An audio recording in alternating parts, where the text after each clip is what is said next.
Hi friends. இப்போ நம்ம முஸ்லீம் friends எல்லாம் ரம்ஜானுக்காக நோம்பில் இருக்காங்க.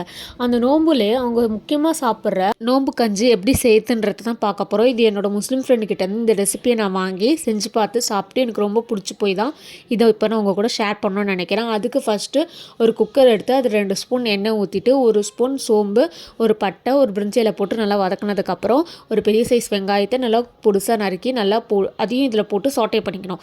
1 டேபிள் ஸ்பூன் இஞ்சி பூண்டு விழுதை ஆட் பண்ணதுக்கப்புறம் 2 பச்சை மிளகாவை நல்லா கீனி சேர்த்து அதையும் நல்லா வதக்கணும். அதுக்கப்புறம் ஒரு பெரிய தக்காளியை நல்லா நறுக்கி அதையும் அதில் சேர்த்துக்கணும். அதுக்கப்புறம் 2 டேபிள் ஸ்பூன் வெறும் மிளகாத்தூள் குழம்பு மிளகாத்தூள் சேர்த்துக்கிட்டு 1/2 ஸ்பூன் கரம் மசாலா சேர்த்துட்டு நல்லா வதக்கினதுக்கப்புறம் நம்ம நல்லா வாஷ் பண்ணி வச்சுருக்க 100 கிராம் மட்டன் கொத்துக்கறி இதில் போட்டு ஆட் பண்ணிக்கணும். அதுக்கப்புறம் ஒரு கைப்பிடி புதினாவும் ஒரு கைப்பிடி கொத்தமல்லியும் நல்லா சேர்த்து போட்டதுக்கப்புறம் 2 சொம்பு தண்ணியை அதெல்லாம் நம்ம ஊற்றிக்கணும். இதுக்கப்புறம் நம்ம ஒரு கப்பு சீரக சம்பா அரிசி, அதிலே 1/4 கப்பு பாசிப்பருப்பு தனித்தனியாக நம்ம ஒரு 1/4 மணி நேரம் ஊற வச்சு அதையும் இதில் ஆட் பண்ணிவிட்டு நல்லா மிக்ஸ் பண்ணிவிட்டு ப்ரெஷர் குக் பண்ணி ஒரு 6 விசில் 7 விசில் 8 விட்டதுக்கப்புறம் நமக்கு தேவையான அளவு கன்சிஸ்டன்சி பார்த்துட்டு நம்ம ஒரு முடி அரைச்சி அதோட பால் சேர்த்துது மிக்ஸ் பண்ணதுக்கப்புறம் சர்வ் பண்ணோன்னா ஒரு சுவையான நோம்பு கஞ்சி தயாராகிடும் ஃப்ரெண்ட்ஸ்.